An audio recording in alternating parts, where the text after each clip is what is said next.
First, remove the old door lock and clean up the space.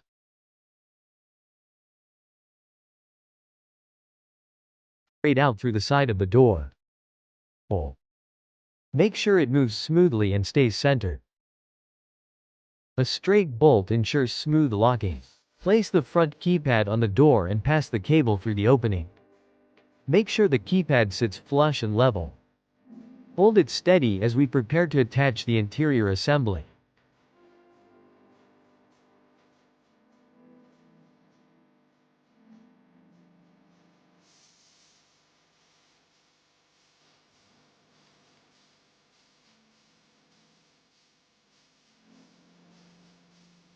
Module.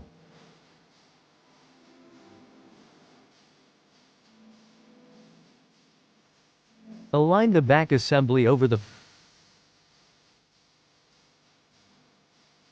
film. Then tap the keypad to make sure it lights up. That means everything is powered correctly.